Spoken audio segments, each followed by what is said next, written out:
in Tokyo. Thank you so much for joining, Kowen. Hello, hi everyone, and good morning. And so happy to be here. And Uh-oh. You frozen? Are you frozen? Oh, yeah, okay. it's been like Oh, am I frozen? See you. Am I Now you're coming back. You're coming back. I can. Okay, good. It's always a bit tricky in the beginning with this multi-streaming live stream loveliness. So Cohen and I talked in the Seeking Sustainability Live series last year. I think our original talk was number 45. Today is number 221. It's great to have you back, Cohen. Yeah, it's good to be back. And I see that I'm frozen actually. I know you look okay now. On the screen that's going out, it looks like you're okay. Thanks everybody for joining. If you're on Facebook, Twitter, Periscope, YouTube, Haps, of course, and Twitch, thank you so much for joining. And if you have a question or comment, please write it and we will try to address it as best we can as we go. Cohen, you are such an inspiration in Japan where we are fighting the plastic battle every Yes. single day in every package, in everything that we buy. It's usually in a plastic package, and maybe Yes. it's not unique to Japan, but it seems particularly bad for some reason in Japan. So tell us about how you started your company for people that didn't have a chance to hear the talk last year. Sure. So my name's Cohen, or people call me Cohen. I'm the CEO of Kayu and founder of Kayu Package. And what we do is uh, we manufacture and provide what you call disposable bento boxes in Japan, and more recently in the United States as well. Um, but what that is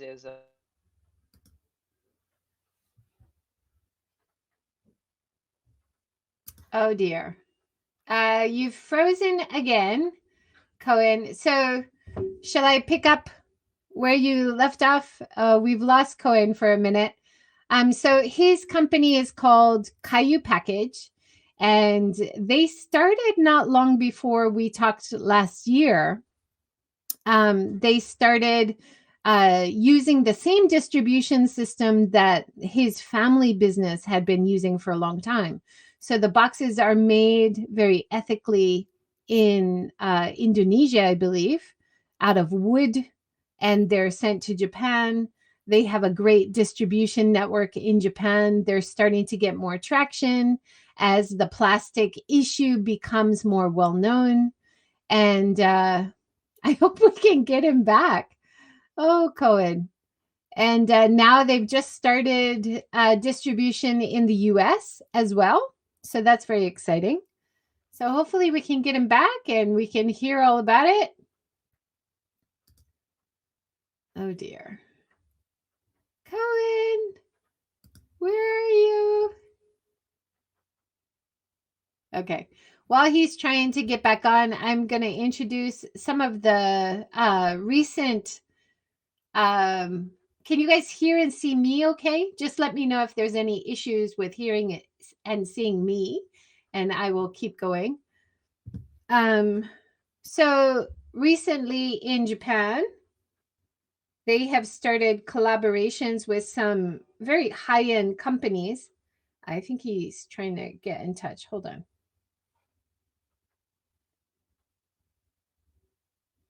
Oh, your phone crashed.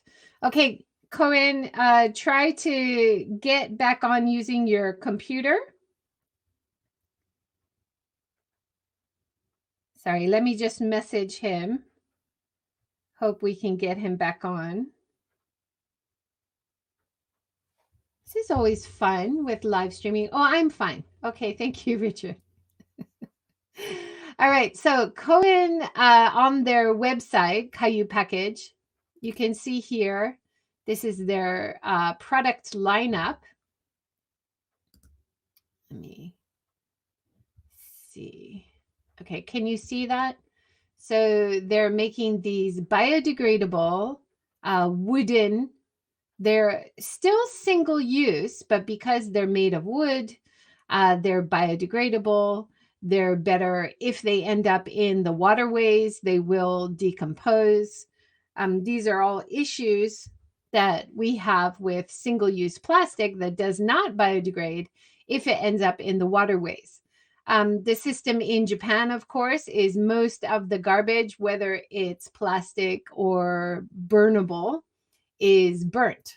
Very little of the plastic packaging is recycled.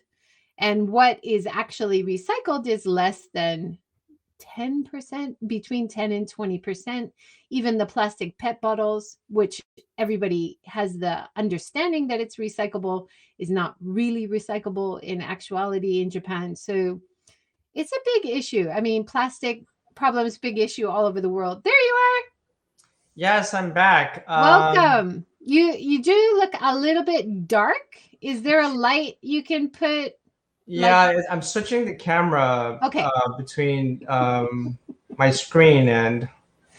But we can see you and hear you, so it's an improvement for sure. Yeah, something happened to the phone. I'm not sure what happened. So I'm just giving some background on your packaging and the issues in Japan that we face with most packaging being burnt, whether it's biodegradable or plastic. Yes. Well, so I just want to make sure kind of everything works here right now. But yes. So, but I can share some numbers. I've been looking through some numbers. Obviously, in the business that we do, we're trying to replace or deplace as much plastic, disposable, single-use packaging as possible with natural, with biodegradable alternatives or non-fossil fuel alternatives. If you look at the numbers, it's really mind-boggling. So Japan produces about 10 million tons of plastic every year.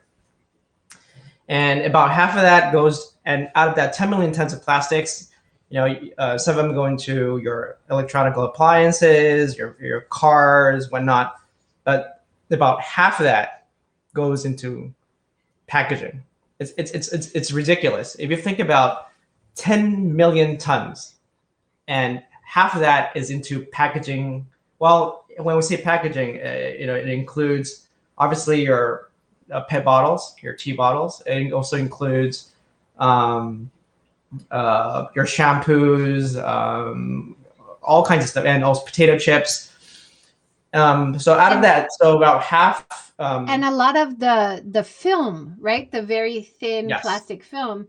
Like we had a great discussion the other day on Instagram because I had bought something from the most popular convenience store in Japan, which I will not name, but maybe I should. They started wrapping all their rice balls in what they call botanical film. So I was under the impression, and I think this is typical maybe for users, to think that means it's made from plants, that it's biodegradable. So I tried to test it. I put it in my garden for a month. Some of it was in water, some of it was in the sun, some of it was in my compost. And after a month, none of it changed whatsoever. It is very just like typical plastic. And we had a great discussion, and you said it's only a mix of plant material with regular plastic material. And that was a real shock to me. So I think there's a lot of deception going on in terms of the company trying to look good, but it's not actually a biodegradable thing. But what you guys are doing is wood. It is biodegradable. It is a better solution. Well, so it's interesting that it's kind of hard to mention who the culprit is, but for what it's worth, behind the scenes, that particular chain of store, they're actually in the market. They do have a reputation, especially in recent years, and obviously also has to do with their bottom line in terms of management. So that is understandable. but yes, the problem with, and I think this issue comes with bioplastics. I think, as consumers, it's really difficult to make educated choices without being informed properly, and we can't have every consumption decision made doing a complete research and thesis when we want to buy something in the supermarket or grabbing a meal on the go or whatnot. It's just overwhelming because you don't want to give up completely. You're trying to make better choices and you just feel deceived because the companies are telling you, some of the big companies are telling you, this is better. This is better for the environment. This is the right choice. Please buy this. And you fall for it and you buy it. And then there are companies like yours that are doing a better package that aren't getting as much publicity, right? So it's a huge problem on many levels. So anyway, I want to celebrate what you guys are doing.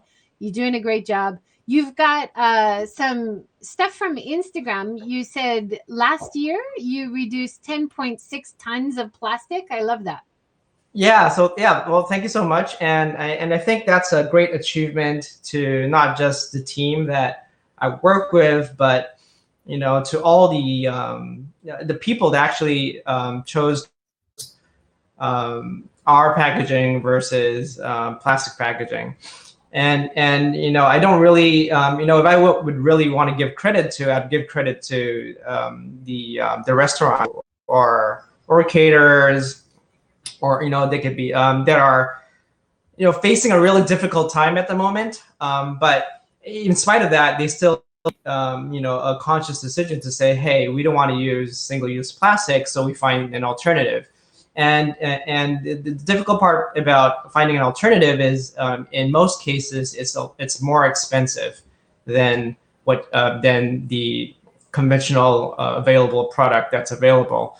And it's kind of unfair. But that being said, so just to recap on that 10 tons, is that what we've done was that we did the math on how much we've been able to provide these wooden bento boxes to our customers. And we realized that we've replaced about 10 tons of otherwise single-use disposable plastic. 10 tons is not a lot in the grand scheme of things, but it's a start. So I often also want to say that it takes really more than just one person or one business or even one industry. It really takes all of us to do our part. And we're just mentioning earlier how Japan produces 10 million tons of plastic every year, and that 10 million tons of plastic is not going anywhere at all. It's going to stay wherever it is, wherever it goes. Half of that goes into packaging, and out of half, which is 3.5. If you take out the PET bottles, that's 3.5 million tons. 3.5 million tons. That's million is with 6 zeros at the back, and we only do 10, just 10, with no zeros or nothing, just 1 zero in the back. So we only do 10 tons of plastic a year. We obviously hope to replace more of that, but it's not something that we can do on our own. It's really a lot of plastic. This is just Japan alone. But even though you're only one company, you are having an influence on other companies. You are having some great collaborations with some high-end brands who have a high-end product, right? And they would like a high-end package that people are concerned about plastic. So it's really good for their branding. Let's first introduce that you are one of two. It looks like I'm seeing double here. It's you and your brother are running the company, right? That's right. So so here is so I'm a twin, as this picture. I'm not sure if I'm the left one or the right one sometimes, but yes. So really, you even can't tell you guys apart. Like you don't know in a picture if it's you or your brother. That's amazing. Oh, actually, we do. Sorry, we do. But well, the older we get, one of us starts getting a little bit wider, perhaps, So, yeah. So Yoshi, which is my brother, we work on this together. So both of us, when we graduated university, both of us started we started working for different companies and had completely different lives, and then we did completely different. But right now, it also has to do with family history. We used to be my family used to be in the wood business, so from there, I think some of that kind of rubbed off, and after a career in working in offices, you reach that age where you kind of want to do something different, and we realize that there's something we can contribute, perhaps. And but we spoke about this before, is that starting a business is not easy, and it's even more so when you're trying to start a business that is actually trying to fix a problem or contribute to the environment, or to a social benefit, or trying to run a business and trying to have a secondary mission or a primary mission to do something for society is not something that is very straightforward at times. Well, it's often something that a lot of businesses will say we can't even consider, because it's, we can't consider what's the best for the environment. We can't consider what's best for people. We are compliant But bringing back to the rules and the laws, and that's as much as we can do, right? You guys are trying to offer something beyond compliance. Absolutely, but going back to what you just mentioned earlier about being on brand is, I think, the nature of our business is that we want the brands. Our product is not a B2C product; it's more of a B2B product. So it's important that our job is to complement or add value to the businesses that are facing the consumers. And like you mentioned, being on brand is that, I think, I'm quite optimistic, and I really want to give credit to, the people, consumers out there, because they care about the environment right now. People do care about reducing single-use plastics. People do care about the pollution that's out there. So, and I think we can be a helpful part of the process, right? Like when we go to the shop and we say, "Oh, is this a wooden container? How wonderful," to the shop staff. And then they're going to feel validated for making the more expensive choice. If we put it on social media, "Oh, this is a fantastic biodegradable container," then it also adds that soft pressure and creates more demand. So I think even as consumers, even just by asking or promoting on social media, we can have a really positive effect and hopefully support businesses like yours who are trying to do the right thing. Yeah, well, again, there's no way. It doesn't. It's not in our power to force consumers what they purchase.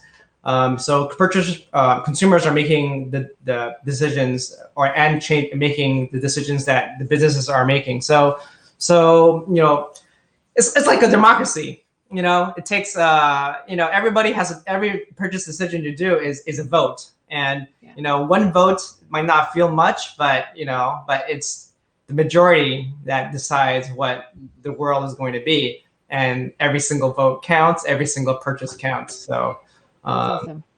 Kowen, you are still in the dark and you're a little bit out of frame. Yeah, I'm actually trying to change my camera, the camera to a better camera. So I'll give you a minute to do that. I'm going to talk about the collaborations you've had with the companies, the ones that I really like. So you've got Basque Cheesecake. Now they have a great container here It's your container on the bottom and the top and wrapped in string. So this is an entirely plastic-free version. And I love it. Great job, Basque Cheesecake. Where is that? In Tokyo? Yes. Well, actually, I can't. Let me have a look. Sorry, it's very small. Let me get myself out of the frame and then maybe you can see it better. So it's a very simple solution. We're using string. We're using the wooden containers. Now, I think people could reuse your wooden containers. You say single use because that's typical for takeout. But if you had like a bit of wax paper underneath the food, you could reuse it, right? So I'll be careful here because so Not as a business, but as an individual. well, so I think so the business that we deal with is in the food industry, and in the food industry, there's multiple priorities, and the utmost priority that one must fulfill is food safety.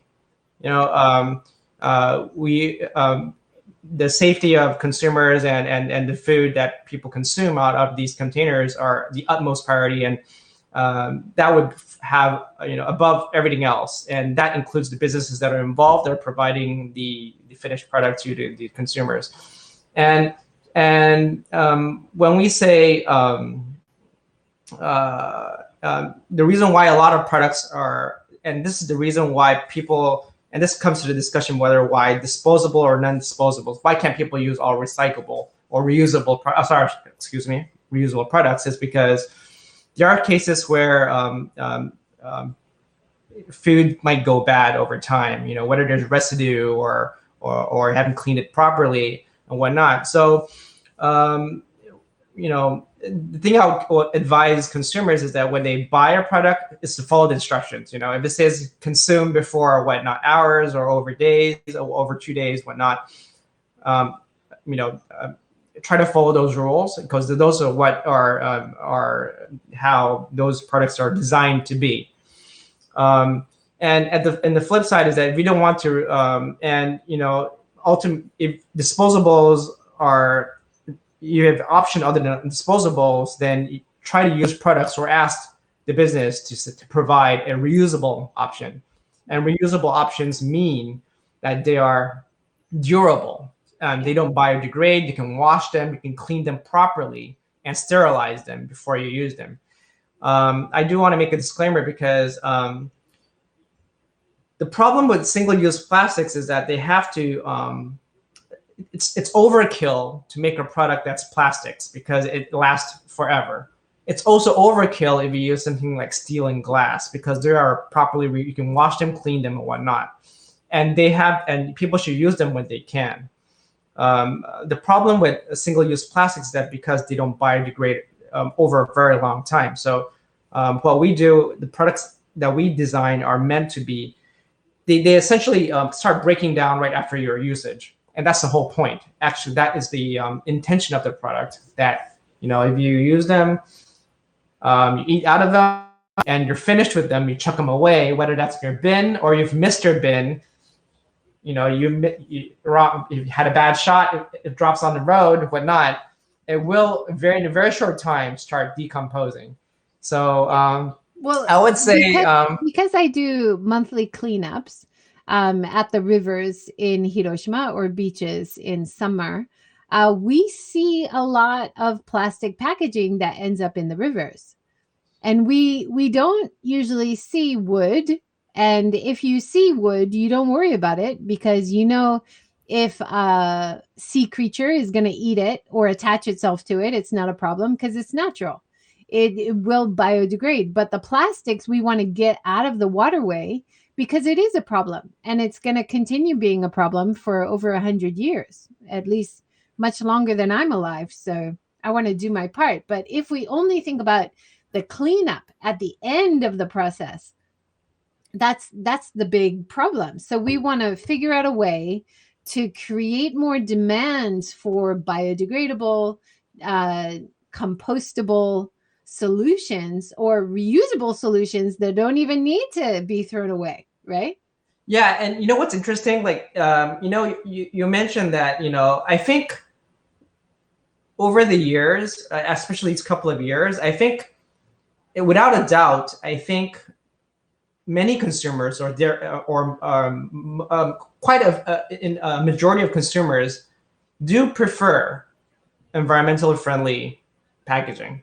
It's harder to find, compared to a few years ago. If you ask someone on the street, do you, would you prefer plastic packaging or environmentally friendly packaging? People say they prefer environmentally friendly packaging. So I think that the demand is there and the market is there. So I think people are conscious enough to know the problem. But I think what the problem, the switch is taking a time because of cost. And I don't know if this is familiar with you or some people, but there's something called cost externalization. The concept of cost externalization, and it just means that when you consume a product, you don't add all the disposable plastics. The waste management costs are not included in the product. So it seems a lot cheaper because you're just using it. You're just taking part of the cost, and then you're not thinking what to do with the waste of it, and somebody else is footing that bill.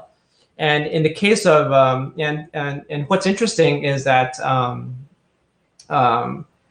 in most cases, waste management bills are being footed by taxpayers, because and that's where all your trash that when you throw out every day, whether it goes out of your household or it goes into convenience stores or the restaurants, someone's paying for that waste management, and in most cases, it's coming from the government and it's taxpayer dollars. So I think to go back to your point is that there is a demand, but to make sure that people to be fair, there needs to be things that needs to be done in terms of regulation, in terms of balancing that cost, because people always make the cheaper option. Will choose a cheaper option. The majority will, because that's how we're designed to be. But So the consumers are different. We know that now, right? Like, we know consumers will pay a little bit more for organic.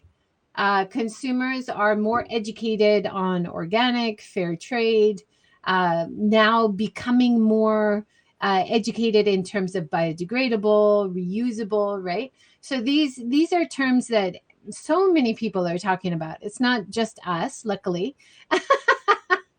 So it is becoming a part of the conversation, and the more we talk about it with our shopkeepers and ask for it at restaurants or ask for it when we're buying something, it's all good, and it's gonna start changing things, hopefully. yes, and yeah, and definitely, I think the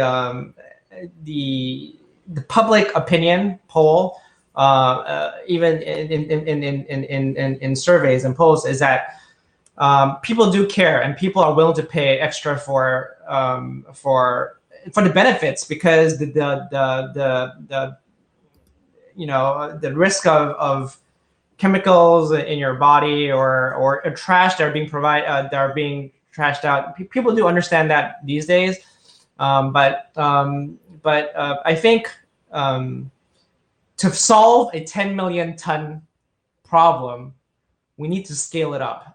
So 10 tons here, 10 tons there, but to solve a 10 million a year per country, just Japan, in the case of Japan, it will take some more effort, and it'll take some more drastic decisions to be made, or else there's as a certain celebrity teenager might say, there isn't enough time to fix the problem. So, Yeah.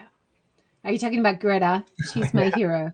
Yeah. Okay, I want to talk about this really amazing project that you guys were a part of, the With Warm Welcome project. Tell me about that. I love it. Yeah, so this is really amazing, and I really have to give credit to to our team in the United States. Kayu Package, we're based. We have an office in the U.S. We're based in Denver, Colorado, and our team there has been working with promoting obviously and providing our products in the United States, but they worked with this collective called With Warm Welcome, and which is I believe run by a guy named Arnold Byun. So he, and it's really timely right now because so what they've done is actually in spite of under these really difficult COVID times, they've assembled. So this picture here is actually this first project they've done is in New York. They'll be doing this next month in LA and the next month after in Chicago. And what they've done is that they assembled 18 women bakers in New York, all extraordinary chefs or pâtissiers or in their own or entrepreneurs in their own right, and got them all together and contribute to make this really beautiful product or piece where they've made a little pastry that fits into 2 boxes of 9 slots and called it the baker's box. And one is to bring awareness to not just these women bakers in New York who are all independent business owners, but also, and in this case, it's kind of hard. It's kind of hard to mention this but there is a certain rise in hate crimes and towards Asians, under these difficult COVID circumstances and times. So to bring awareness to this as well, they've assembled this and they made this really beautiful product, which I have to say they did a really great job. It's a fantastic initiative. And I do have to mention one more thing is that before I forget, because I'm not super clear with it, is that half of the proceeds that they put into this will go into Apex for Youth, which is a charity, a nonprofit that helps young Asian immigrants. I've got the quote on screen right now. Yes, so perfect. It's 18 desserts from 18 female Asian American pastry chefs and bakers. We've included both emerging and established individuals as we look to celebrate Asian American women, excellence, and combat anti-Asian racism. 50% of the proceeds will benefit Apex for Youth. It's awesome. Yeah, that's a much better description than me going ranting all over the place. But yeah, that's a much better description for what it is. But it's just really such a beautiful product. I don't want to discount in any way. That sometimes it's for charity. As a product itself, it's beautiful. Obviously, it has not only does it do a lot of it brings awareness and it contributes a lot of people, but it's just a beautiful product, and whoever that is out there interested, look them up. I think they're sold out right now, but they'll be available. They're going to assemble another maybe 18 bakers in LA next month. I love it. Then the next month they'll be in Chicago, and then they might do another U-turn back to New York as well. It's fantastic. And it's something we could do for Japan as well. You've got these beautiful boxes that's perfect for this kind of group collaboration type of product. I love it. And we need to. Such a beautiful idea. I think, this is, with Joy, both of us, we live in Japan. I think this is Japan takes a little bit more time to get things done. While in the United States, if someone has an idea, boom, it's real quick. And they have this beautiful execution done. Well, we have innovators and amazing entrepreneurs in Japan too. So hopefully somebody will see this idea and pick it up, because there's during coronavirus, we know that there's a lot of gender inequality A lot of women have lost their jobs. It's definitely a time to raise more awareness about the gender issue, and to support female entrepreneurs in Japan would be fabulous. Wonderful. And a lot of our but this is what actually kind of surprising, and I actually found out through my business along when I was running this business is in Japan, as we all know, Japan still has some ways to go in terms of gender equality, whether that's in politics or in corporate management. But I think in this in the F&B business, which is where we're essentially in, a lot of unexpectedly, which to me was a surprise, was a lot of actually small F&B business owners are actually women in Japan, and it's not often.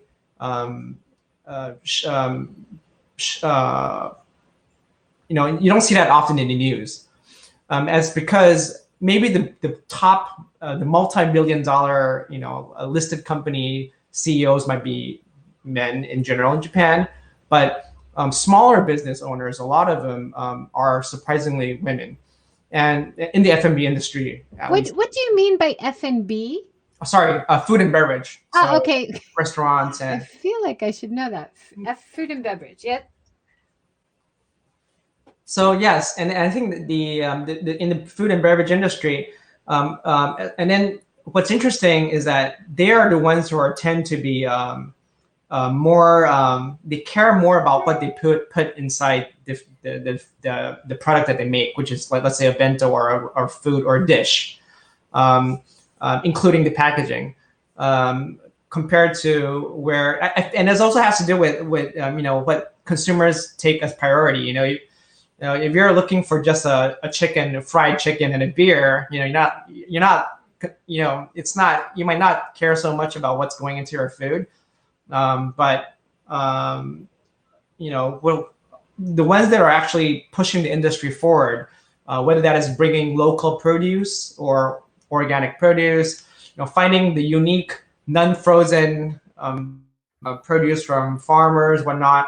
A lot of these are, and as consumers, what I would say is that, look out and go and search for these amazing. I never knew there were so many amazing restaurants, cafes, or catering services. Especially now with the COVID and lockdown in Japan. There's a lot of takeouts as well. You can find them on Instagram. They'll be more than happy to do. Sometimes some would have delivery in your local area. Some would provide drop-offs, or you just go and pick them up whenever you want. So look, search them out, find them, contact them, and every meal counts. It helps them. It helps, and you get a greater bang for your buck. So and don't just walk into don't just go to the big chains. Find your and there's just so many choices out there. Yeah, awesome. We have a great comment here from Allison. She says, how do you react to the idea or comment that Japan is really behind on getting rid of plastic and environmental activism in general? React in the sense of what do you think, but also in the sense of how do you respond to criticisms voiced about that and point people in the direction of more activism amongst both Japanese and foreign friends and clients? Wow, lots there. Yeah, so this is actually a really, it's a really good question, and be pointed and sensitive at depending on how you want to approach this. But and to be fair, the business that we're doing, it really we feel that pointy end at times, and I think the first thing about Japan on why it's behind is Japan is actually not behind because people often, I think a lot of consumers as well feel frustration. Why is Japan so slow? Why doesn't Japan have this? Why doesn't Japan have that? When the world is going in this direction, and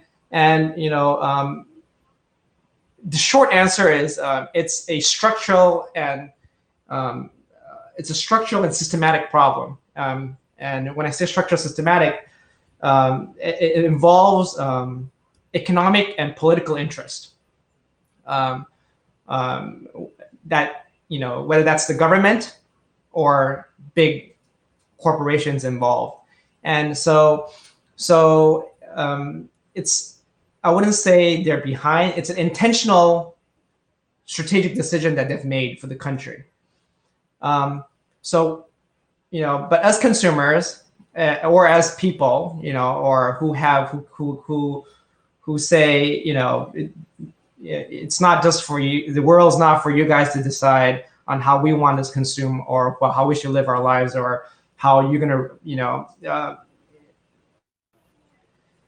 it goes back to the democracy. It's very similar to democracy in the end of the day. I'll just say that consumerism is like democracy. It takes every single one of us to make that little single purchase here and make a single purchase there to make that change. And democracy, it takes time. It's a painful process. Because it takes a huge majority to make change, and but just recording what I just mentioned earlier is that in regards to a certain celebrity teenager, when we run out of time, a revolution is necessary, and a revolution is different from a democracy, and that is that might be necessary. It's just really difficult because I'm going to repeat the numbers of, it's really mind-boggling. It's millions of tons of plastics every year, and I see that obviously the people in our network who are practicing zero waste. We try to reduce every single piece of plastic that we use in our daily lives, and that amounts to maybe a few kilograms, a few but to reduce of that much, it's really difficult. But it's not. I mean, I agree with you. It is like democracy, but I have to push back to this idea that it's all about consumer change, that we have to put pressure on the government to make regulation that's going to push change in the right direction, right? Like we saw the charge for plastic bags has a very positive effect on how many plastic bags are used by consumers. And I think especially in Japan, we have this idea as consumers that if the government's not doing anything about it, it must be okay. It must not be a big problem. So there's a gap in understanding in Japan in how the normal person thinks about these problems. And so one of the things that I suggest is you have cleanups as a part of education. You get all the kids out there doing the cleanup activities and then going home and talking about how they saw all this packaging in the local rivers and at the local beaches. And the parents talk about it too. And then you start seeing more consumers who understand the problem and pushing the government for change, pushing the companies for change. But at the moment, it just seems like everybody's kind of got blinders on to the problem. It's not a lot of awareness. So what you are doing is amazing because there isn't a huge demand for this right now. So I really respect what you guys are doing. You're ahead of the curve. But you just mentioned something that I thought is really amazing as well, which is the cleanups that you do and all the cleanups that everybody hosts and everything. That's amazing. I realized something actually recently, and it goes with the fact that you just mentioned about cleanups. Is so I grew up, my childhood. I grew up I grew up in Indonesia, and this was 30 years ago, and where the oceans were pristine, really clean, and there was it's full of nature and all that, and and if those or people might have known, JJ grew up in Hawaii, so and where I realized living in Tokyo is that a lot of children today who grew up in Tokyo when you never seen the clean or nature comparison, it's hard to gauge, oh, what are we doing to the planet with all this plastic trash? And that cleanup kind of lets them know, because human beings, we don't see it, we forget about it, so we don't know about it. So the cleanups that you host, and it's the educational benefits are huge. It lets people actually know how big of the problem is, or identify the problem in the first place to see this is not natural. So, and I think that's great. And another great thing that even can for do. me, and I'm woke. I try to live my life every day seeking out sustainability, but I get overwhelmed by how difficult it is. But when I get out for that cleanup, there is no way after picking up all this plastic packaging that I'm going to go buy some. And there's no way that I'm going to choose a plastic package over a biodegradable or reusable one after a cleanup. Even it lasts for a week. So even as someone who's dedicated to this, we need this reminder that it is a clear and present danger to our own health as well as the environment around us, because you can forget. Japan is a very clean country. People always talk about this when they visit Japan. Oh, the streets are so clean. People are very good at cleaning up what you can see.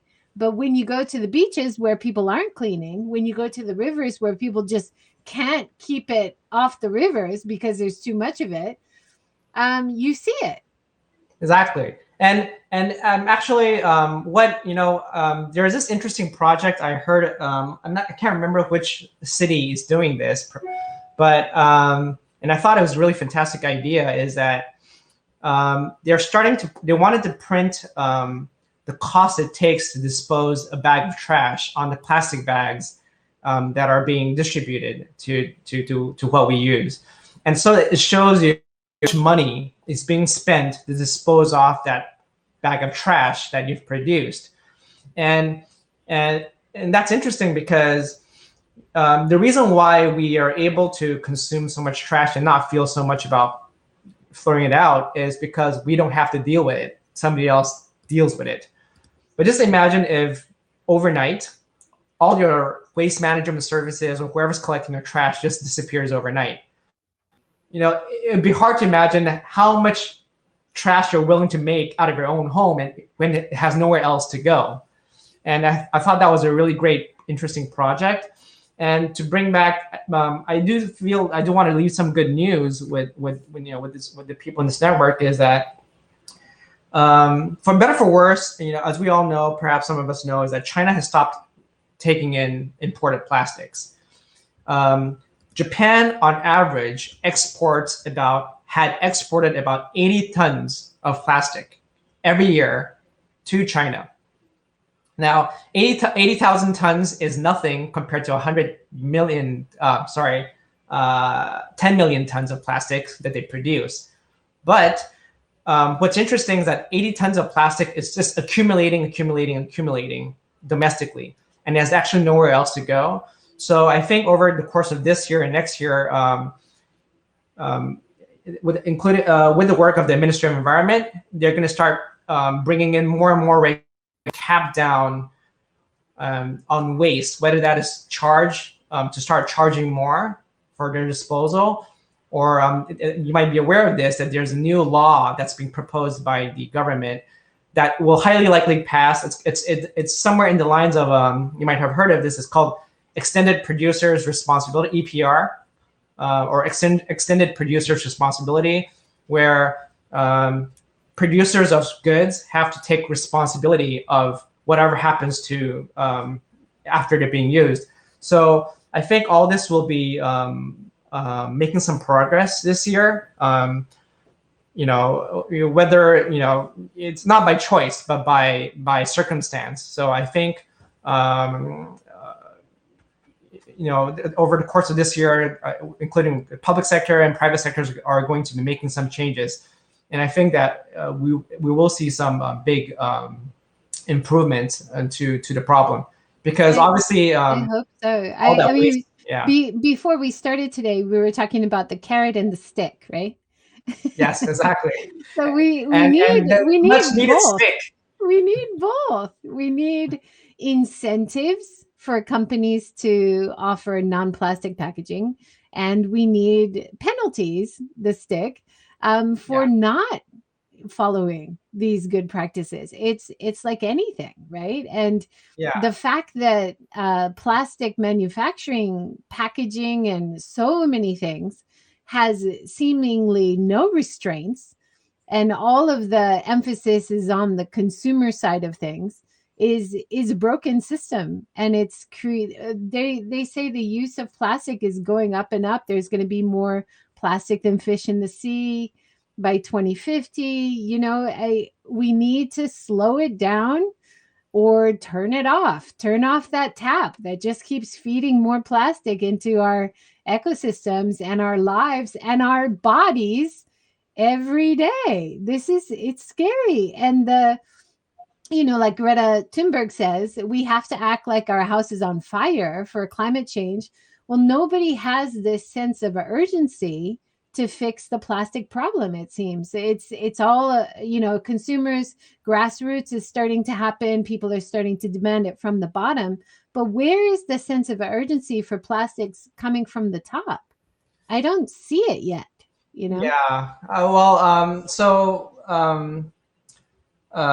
in my previous life, I worked in a lot with numbers and math, and so I think that I think whether for better or for worse, numbers are showing, and we talked about extended producers responsibility as well, and we also talked about regulations and taxations with the stick, and the carrot being consumers buying things that we believe are better.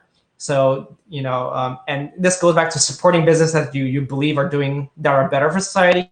The carrot, and on the flip side, you have the stick, which is governments taxing, or taxing is it's not a good not a very marketable word for it. So I'm going to actually use Bill Gates' version of it. He calls it the green premium, because premium sounds better than the tax.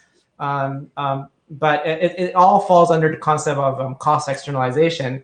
But both with that combined, I think, and for the average consumer, for the average Joe, I think the most important thing is, when you see something that you believe that is good, quality over quantity, and every purchase counts, and Absolutely. whether that is your organic food or local produce or non-plastic alternatives. Buying a vintage kimono that's a little bit more expensive, but you're going to pass it on to your grandkids. Buying quality that you're going to use for a long time. It's an aspect of so many wonderful sustainable options in our society, in our lives, right? Exactly. And I think I also want to kind of comment on, like, I think if I missed it, about activism. I think activism is, I call it, I think I would call modern activism influencers. So that's, I like to put that on the same category, because it's essentially it's influencing a lot of people. And I think whoever it is, regardless of time, if you have the power to influence a person, or or inform a person, or you have the power to inform 1,000,000 people or 1,000 people, then it's your responsibility to let them, inform them, and let them know, give them a better educated choice, Yeah. and I think this is what a lot of what you do. I think that, and putting that out there is it's more important than anything we're doing, because if you don't put it out there, nobody's gonna know. if you don't let them understand, and also you don't put it out there in a way they understand, So by now JJ probably knows that I kind of, I when I speak about something, it gets a bit complicated and goes all over the place, and then I like to work on the math behind it, but it's important to have it palatable and in a way in format that's understandable for everyone. And we're in Japan, and that's whether that is in English, whether that is in Japanese, which we try with our social media. I have a small team that runs our social media presence, and I tell them I only want, I want two main objectives out of our social media. One, I want to be able to educate people, and two, I also want it to be emotional, because human beings are emotional beings. So work with some creators, work with some art, and combine it to education and emotional art, put it together, and hopefully we can get more people involved. Yeah, definitely. I love that idea of influence from social media. And as someone who's live streaming every day, I feel that burden, and I take that responsibility. And that's for me one of the reasons to be live streaming and to be engaging with an audience in real time. And this is really happening because I think a lot of viewers are now very skeptical when they watch YouTube videos, when they see Instagram posts. Is that really the case? Is that really happening? Has it been doctored? Has it been edited? And so we need more of this reality of engagement with viewers. And this is not happening enough in Japan. So I hope I can help start a trend where everybody starts live streaming more and engaging more with their audience. Yeah, it includes this technical difficulty I have with the camera, that it's now coming out of my older camera and not coming out of my newer camera, and this dark color saying nothing doctor here, just no editing, it's live. So this problem that we're having with your camera, Kowen, that proves that we're live, and this is not perfect. It's authentic. It's authentic and it's real. It's the reality. And in some ways, as a user now, I look for the less perfect social media because I believe it more. If something's too perfect, I'm very skeptical. And that's a very millennial thing to say, actually. So I'm trying to. I'm having difficulty catching what the millennials today as well. But I hear, my PR team tells me that that's the trend with millennials today, is that they don't so much favor the really beautified pictures that are well set, lighting and all that. They prefer that real, authentic vibe. I hope I don't absolutely explain that in the wrong way, but apparently that's the millennial thing. 100% correct. We have a great comment from Molly B. Thanks, Molly B, for joining. She says, imagine how much less plastic would be used if everyone would use a water bottle to drink water instead of buying it in numerous bottles. That bottle stuff is no better than most tap water. You can get a filtering canister system with replaceable biodegradable filters and charcoal. Yes, we have had Robin Lewis of MyMizu talk about the great work they're doing with their app. MyMizu is amazing. If you showing where the free refills are around Japan and even around the world now. So they're kind of expanding outside of Japan. But even that really simple solution, just having a water fountain, having a water or tea station that people can refill with their own bottles, that's huge. That would be a huge step. Yes. And one of my dreams, Kowen, is I want to go back to old times. When you bought a drink at the machine and it was in a reusable glass bottle, you drank it there, you left it there, it was washed and reused. I love those machines. Let's bring them back. I love the machines that give you the drink in a paper cup. That's better. How about a machine like that, but I can stick my own container underneath, not touch anything, and the drink goes in? Because I only want to buy the product. I don't want to buy the container that I have to throw away, right? Absolutely. I mean, I think businesses continuously to innovate in ways to maximize their bottom line as their natural state. But when we have consumers, we have like, I want this. I don't want that ugly thing. I want this. That's what the consumer wants. Then they'll find ways to cater to that. And I absolutely agree with bringing that back. And another thing I wish they would bring back is it's amazing how prevalent these days, where you go, they give you disposable cups or plastics in even in high-end restaurants or hotels. One thing I really hate is hotel amenities. They give it to you in little plastic bottles of shampoo and conditioner and soap. But when, bring back the good old days where luxury means things came in proper ceramic and silverware, Absolutely. And I appreciate that so much when I stay at hotels and they have the reusable containers, because usually it's much higher quality. I hate those little plastic bottles. I always give them less stars. Are you listening, hotel managers? Exactly. Well, Kowen, that is our hour. Thank you so much. And I really appreciate everything you're doing.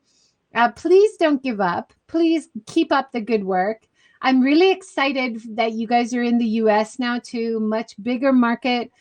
I think the US market should be a little bit easier in terms of what you're trying to do, because people are just a little bit ahead of the curve there. You're absolutely right. So I really, without the support of, multiple people, we would not have been able to pull this off. But I think, every country has its own problems, whether that's deeply rooted or, on the surface. But in the United States, we definitely have really, it's different. It's I think the time it takes for people, especially in some cities, especially in San Francisco, where they have plastic bans outright, I think that makes a big difference. And consumers do care about. They're very supportive of the support they get. So I think in the U.S., people are fully supportive of the business they want to support. Japan still still needs some time to get there, but with what we're doing, we all live in one planet. The trash is not going anywhere. So absolutely, yeah. Yeah. You might throw it away, but it doesn't go away. You have to think about where it goes. When I first came to Japan many years ago, Japan was ahead of the curve in terms of recycling and trash and waste management. And every time I go to Canada, every time I go to the UK, every time I go to the US, we are behind in Japan. We are behind the curve. So we need to look at places like Kamikatsu in Tokushima in Japan, who is trying to do zero waste, trying to compost everything, trying to reuse things. We need to look at great examples in Japan and see how we can do that in other cities as well. But we can't do it without companies like you. So thank you so much for what you're doing, Kowen. Well, thank you for having me. And it's always great, speaking with you about this. And it's great for me to blow off some steam in terms of the environmental problems we face. But it's good I feel so frustrated, but it must be really frustrating for you to try to do better than compliance, but see so little movement in terms of companies getting away with compliance, right? Well, I think consumers are actually doing a great job. I think what needs to be done is more on the economic interest and corporate interest is heavily involved. But I definitely, we have yet to meet up because since once this Corona COVID thing passes on, love to share more of that corporate obstacles. I think there's a lot to be said about environmental businesses. People who want to start businesses that are environmental businesses sound like Now, I don't want it to greenwash and make it sound like a marketing thing, but I want to put environmental businesses as what people want, in the sense that, I want something that's not polluting, but not. The difficulty of starting that and the obstacles you face with that is, it needs some navigating, but if you can do it right, it would not only make change in a small scale, but in a big scale. So yeah, definitely. So we'd love to share that with you sometime. Yeah, I'd love that. We have a great comment we'll end with Molly. She says she's been emailing companies about their overpackaging with plastic with the message that you won't buy their products until they change. So That's that great. kind of communication straight back to the company is awesome. You can also, what I would suggest is you don't have to write them a letter. You don't have to write them an email, although that's fantastic. You just need to tag them on your social media. And that it's powerful in this day and age. That is power, right? Yes, absolutely. And when you see something great like KayuPackage, tag them and promote them on the positive side too. Absolutely. Thank you so much. Yeah. Thank you, everybody. Thanks for joining. Tomorrow morning, we're talking to Marik. She's talking about saving the sharks and sustainable seafood issues in Japan. So that'll be a great talk tomorrow morning. Please join us again, 9 a.m. Thank you, everybody. Have a great day. Thank you.